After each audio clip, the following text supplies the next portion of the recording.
இன்றைக்கி பார்க்கக்கூடிய டாபிக் பார்த்திங்கன்னா டைப்ஸ் ஆஃப் ஓவில்ஸ். இந்த டைப்ஸ் ஆஃப் ஓவில்ஸில் என்னென்ன டைப்ஸ் இருக்குன்றதை பார்க்கலாம்.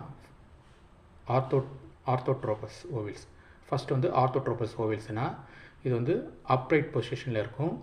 மைக்ரோஃபைல் சலாசா வந்து பார்த்தா ஹேலம் வந்து பார்த்திங்கன்னா ஒன் ஸ்ட்ரெயிட் லைனில் இருக்கக்கூடியது, ஸ்ட்ரெயிட் லைனில் ப்ரெசண்ட்டாக இருக்கக்கூடியது. எக்ஸாம்பிள் பார்த்திங்கன்னா பைப்பரேசியே. அதுக்கப்புறம் வந்து செகண்ட் டைப் வந்து பார்த்தீங்கன்னா அனட்ரோஃபஸ். இது வந்து பார்த்தீங்கன்னா ஓவில்ஸ் எப்படி இருக்குன்னா இன்வெர்ட் பொசிஷன்லேயும் மைக்ரோஃபைலு அப்புறம் ஃபியூனிகுலஸ் வந்து பார்த்தீங்கன்னா ஃபியூனிகல்ஸ் லைன்ஸ் வந்து பார்த்திங்கன்னா very close to each other, அதாவது வந்து வெரி க்ளோஸ் டு ஈச் அதரில் இருக்கக்கூடியது வந்து பார்த்திங்கன்னா எங்கெங்கே இருக்கும் பார்த்திங்கன்னா டைகாட்டு மோனோகாட்டு அந்த பிளான்ட்டில் காணப்படுகிறது. அப்புறம் ஹெமி அனட்ரோஃபஸ்.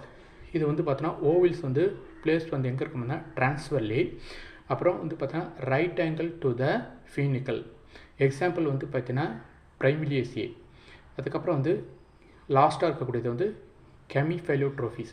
கெமிஃபைலோட்ரோஃபிஸ் வந்து பார்த்தீங்கன்னா இந்த ஓவில்ஸ் வந்து பார்த்தீங்கன்னா கவுடு, அதாவது வந்து பாடி ஓவில்ஸோட பாடி கவுடில் இருக்கும். அதுக்கப்புறம் வந்து மைக்ரோஃபைல் சலாசா வந்து பார்த்தீங்கன்னா நாட் ஸ்ட்ரெயிட் லைனில் இருக்கும். It is represent not straight line. இது வந்து எங்கன்னு பார்த்தீங்கன்னா லெகுமினியசி பிளான்ட்டில் இருக்கும். இதில் வந்து பார்த்தீங்கன்னா எம்ப்ரியோ சாக் வந்து பார்த்தீங்கன்னா ஸ்லைட்லி கர்வ்டுன்னு சொல்லுவாங்க. அப்புறம் ஹைலம் மைக்ரோஃபைல் சலாசா வந்து பார்த்தீங்கன்னா அட்ஜஸ்டன்ட் டு அனதர் அப்படின்ட்டு சொல்லுவாங்க. தேங்க்யூ.